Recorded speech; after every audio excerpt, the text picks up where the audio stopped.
Oi, meus amores, tudo bem? Vamos para mais uma aula de história. Bom, para começar, todos pegando o livrinho de vocês e abrindo na página 58, tá bom?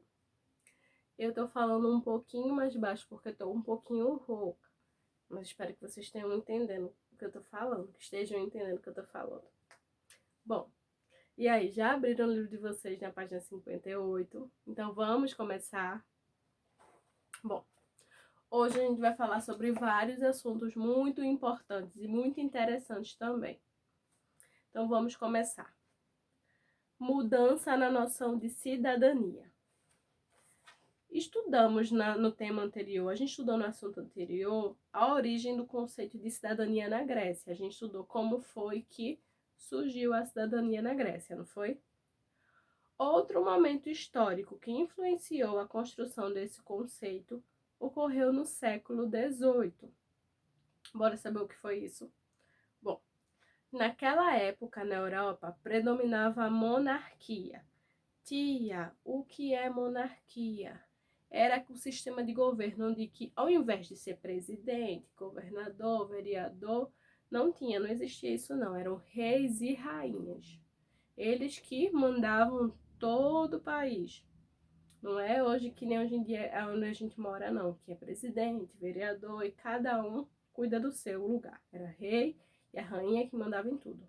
Então, o que predominava? A monarquia. A monarquia é isso.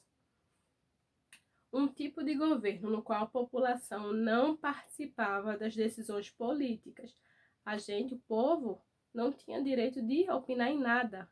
O que o rei e a rainha decidisse, estava decidido. O comando dos estados europeus era centrado na figura do rei, governante que não era escolhido pelo voto popular. Ou seja, o rei não era escolhido pelo povo, não. Era por hereditário. Era assim. Vamos dizer que minha mãe era rainha, aí quando ela morresse, eu ia ser a rainha. E quando morresse, minha filha, meu filho ia ser a rainha ou rei. E assim fosse. Ia passar de família para família. Ninguém podia escolher, não. Isso. Vários estados europeus desse período possuíam colônias no continente americano. As colônias eram territórios conquistados à força e administrados pelos europeus.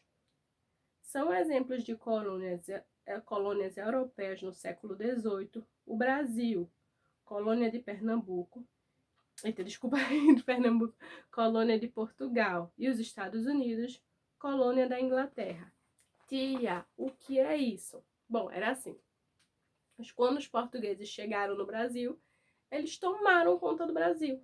Eles viram que o Brasil, ó, não tinha ninguém que tomasse conta, que ele estava sendo cuidado pelo povo.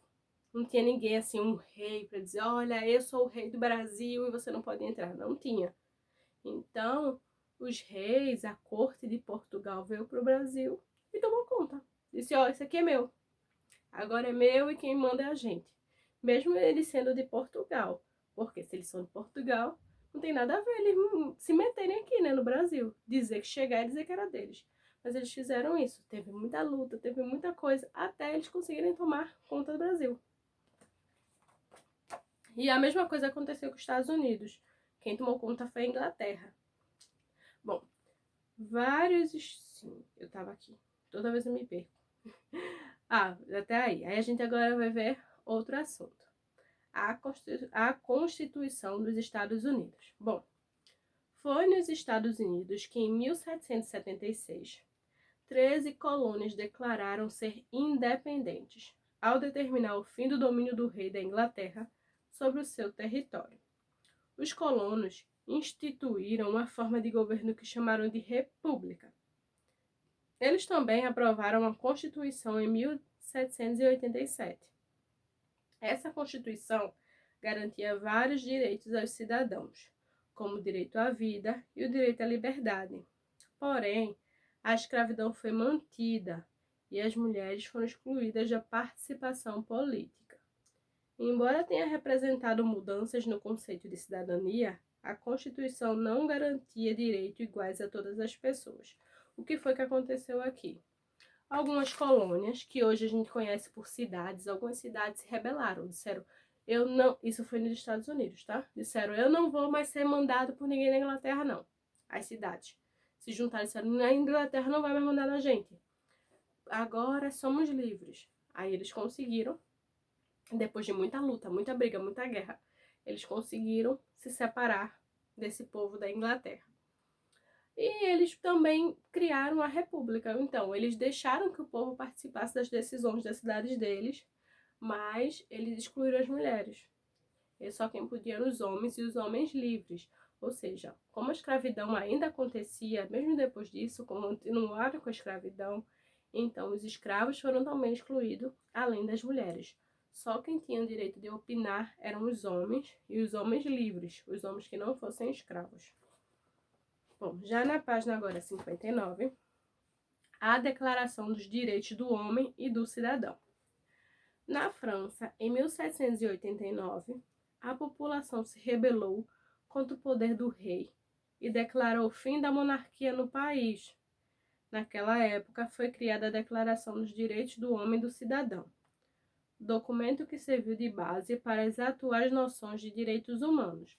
Ou seja, a França também não queria mais saber de rei e de rainha e disse, acabou, nada de rei e de rainha aqui.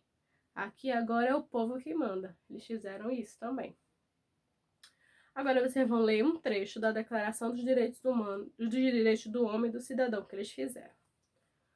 Os representantes do povo francês, constituídos em Assembleia Nacional, considerando que a ignorância, o descuido ou o desprezo dos direitos humanos são as únicas causas da desgraça pública e da corrupção dos governos, resolveram expor numa declaração solene os direitos naturais, inalienáveis e sagrados do homem, a fim de que essa declaração possa lembrar-lhe sem cessar seus direitos e seus deveres, a fim de que as reclamações dos cidadãos redundem sempre na manutenção da Constituição e da felicidade de todos.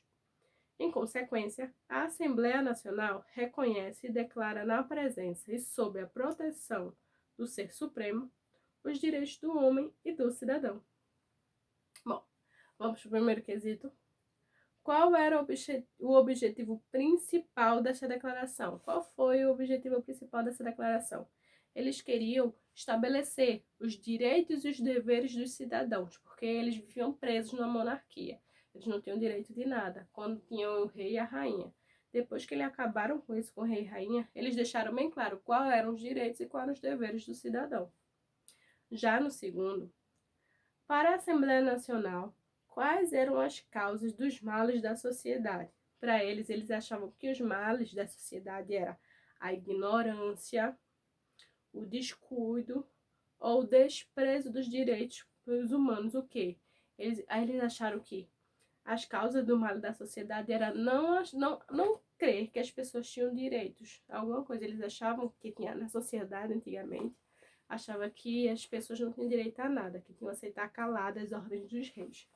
Então eles achavam que os desprezos dos direitos humanos, a ignorância e o descuido com as pessoas eram esses os males da sociedade. Bom, vocês vão copiar essa pergunta no caderno e responder que nem eu expliquei a vocês, tá bom? Sendo que da forma que vocês entenderam.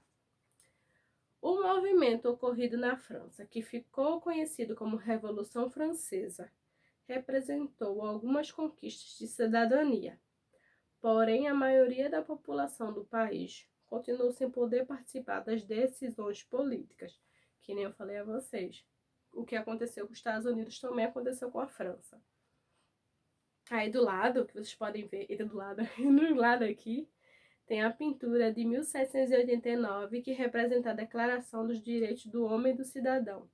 É onde tem esse aqui, ó, esse trechinho. Bom, agora vamos para a página 60, tá? A conquista do voto feminino. Eu falei a vocês agorinha que as mulheres não tinham direito de voto naquela época. A gente vai conhecer como foi que elas conquistaram esse direito ao voto.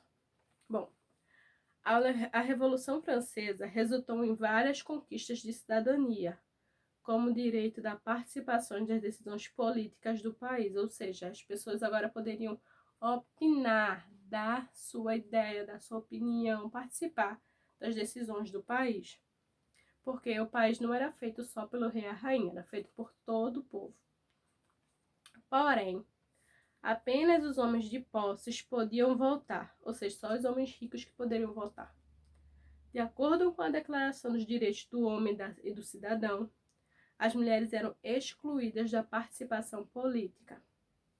As mulheres francesas que participaram da luta pela liberdade e igualdade de direitos não aceitaram ser excluídas da vida política de seu país. O que é isso? Elas não aceitaram, disseram, porque só por ser mulher eu não posso votar.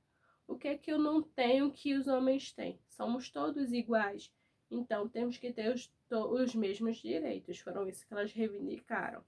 E elas foram em luta disso. Bom, uma personagem importante dessa luta foi Olympe de Gouges. Ela nasceu em 1748 e morreu em 1793, 2 anos após ser lançada a Declaração do Homem e do Cidadão. Olympe escreveu um panfleto intitulado Declaração dos Direitos da Mulher e da Cidadã, no qual demonstrava sua indignação com a desigualdade política e social entre as mulheres. Olha aí, ó. Isso aí do lado é uma pintura de como era Olympe de Gouges. Embaixo foram as mulheres que marcharam durante a Revolução Francesa de 1789. Agora, na página 61, a gente vai ler um trecho dessa declaração que ela escreveu. Bom, as mães, as filhas, as irmãs, representantes da nação, reivindicam constituírem-se em Assembleia Nacional, considerando que a ignorância, o esquecimento ou menosprezo dos direitos das mulheres são as únicas causas das desgraças públicas e da corrupção do governo, resolveram expor em uma declaração solene os direitos naturais inalienáveis e sagrados da mulher. Assim que esta declaração lhes lembre sem cessar os direitos e os seus deveres, que, sendo mais respeitados, os atos do poder das mulheres e os atos do poder dos homens possam ser a cada instante comparados com o objetivo de toda instituição política, e que as reivindicações das cidadãs sempre respeitem a Constituição, os bons costumes e a felicidade de todos. Consequentemente, o sexo superior em beleza e em coragem, em meio aos sofrimentos maternais, reconhece e declara na presença e sob a proteção do Ser Supremo os direitos da mulher e da cidadã. Isso não foi só isso que ela escreveu não, tá, gente? Isso foi só um trechinho. Agora, passem para a página 62. A luta continua. Além de Olympe de Gouges, outras mulheres francesas lutaram pela participação da vida política no país. No entanto, foram necessários mais de 100 anos de luta para que as mulheres alcançassem o direito de votar, conquistando esse direito apenas em 1945. A França foi um dos últimos países europeus a legalizar o voto feminino. Na Inglaterra, as mulheres que lutaram em defesa da participação política ficaram conhecidas como sufragettes. Elas realizavam protestos, discursos e boicotes. Após anos de luta, conseguiram o direito ao voto em 1918. Aí em cima aqui, ó, são as mulheres francesas votando pela primeira vez na eleição municipal em 1945. Embaixo é o discurso da sufragette Emily Pankhurst, em Londres, no início do século XX. Mais embaixo, aqui, são as mulheres protestando a favor do voto feminino em Paris, na França, por volta de 1935. Isso tudo que eu falei foi nos outros países. Mas, tia, e no Brasil, como é que estava? Bom, a gente vai saber agora. Enquanto isso, no Brasil, as mulheres começaram a se organizar para reivindicar mais participação política, principalmente no início do século XX. A Federação Brasileira pelo Progresso Feminino, fundada em 1922 por Berta Maria Júlia Lutz, foi fundamental para organizar as reivindicações das mulheres. O voto feminino só foi legalizado em 1932. Em 1934, foi eleita a primeira deputada federal brasileira, a médica Carlota Pereira de Queiroz. Aí do ladinho aqui, ó, na página 63, tem uma foto de Carlota Pereira de Queiroz discursando na Câmara dos Deputados na cidade do Rio de Janeiro em 1934. Embaixo também tem outra foto. Carlota Pereira de Queiroz, a primeira deputada federal do Brasil, fotografada junto aos outros parlamentares na década de 1930. Vocês estão vendo um monte de homens, só ela de mulher. Vamos para o primeiro quesito. Compare o trecho da Declaração dos Direitos Humanos e da Cidadã, na página 61, com o trecho da Declaração dos Direitos dos Homens e do Cidadão, na página 59. Vocês vão comparar, ver um texto com o outro e vão dizer quais são as semelhanças e quais são as diferenças dele. O que é que tem parecido nesse texto com o outro, o que é que tem de diferente. Vocês vão anotar isso no caderno, tá? No segundo quesito, em sua opinião, qual foi a intenção da autora ao modificar os trechos da declaração? Vocês acham que ela escreveu esse texto, aquela que eu falei, escreveu o direito das cidadãs, das mulheres? Ela fez quase parecido com o do homem, mas ela modificou algumas coisas. Por que vocês acham que ela modificou? Por que vocês acham que ela mudou? Qual foi a intenção dela? Bom, no meu ver, eu acho que ela mudou para poder dar mais voz, para poder mostrar que as mulheres e os homens têm o mesmo direito, independente do sexo. Bom, no terceiro quesito, vocês vão conversar com o familiar, com alguém da família de vocês, sobre esse tema e sobre o que vocês aprenderam sobre esse assunto. Em seguida, vocês vão falar com eles da importância do movimento de luta pelos direitos femininos ao longo da história. Aí depois vocês vão fazer um textinho dizendo o que foi que você falou, o que foi que você conversou com ele. Vocês vão dizer para conversar se vocês acharam que realmente deveria ter feito essa luta para as mulheres poderem votar, se vocês acham que as mulheres não deveriam votar, que só poderiam votar os homens. Vocês vão fazer um textinho. Primeiro que vocês vão conversar com alguém da família de vocês sobre isso, vai perguntar o que é que ele acha sobre isso também. Você vai fazer uma redaçãozinha não, vai produzir um textinho de umas 10 linhas ou até menos. Vocês vão produzir um textinho dizendo o que foi que vocês conversaram, qual foi a opinião dele, qual foi a sua opinião sobre isso. Depois que vocês fizerem isso, vocês vão para a página 64. Primeiro quesito. Preencha a tabela com as principais características de 2 documentos do século XVIII. Primeiro, vocês vão falar sobre a Constituição dos Estados Unidos, em 1787. Isso, gente, está na página... Deixa eu voltar aqui.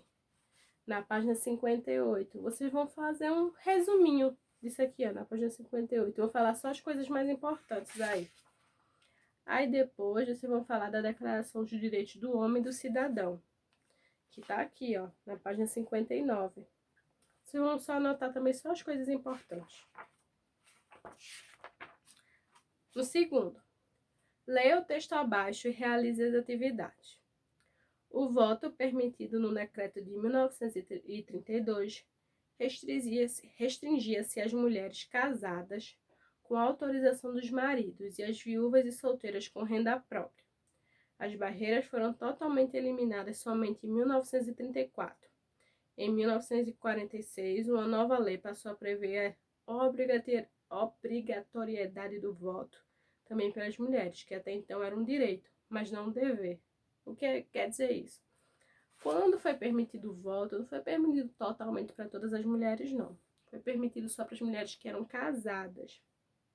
E tinha que ter autorização do marido. Se ela fosse casada e o marido não quisesse que ela votasse, ela não podia votar. Também poderiam ter as mulheres solteiras poderiam também votar, mas só se elas tivessem renda própria, ou seja, elas teriam que trabalhar, ganhar seu próprio dinheiro. Aí sim, elas poderiam votar. Mas se elas fossem solteiras e não trabalhassem, não ganhassem seu próprio dinheiro, não tinham direito de votar. E não era um dever, era um direito, mas não era um dever. Foi depois, em 1946, que passou a ser um dever as mulheres votar. E tiraram isso. de as mulheres só poder votar com autorização dos pais. Tiraram.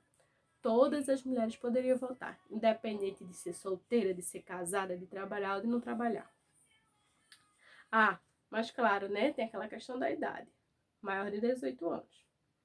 Bom, na página 65.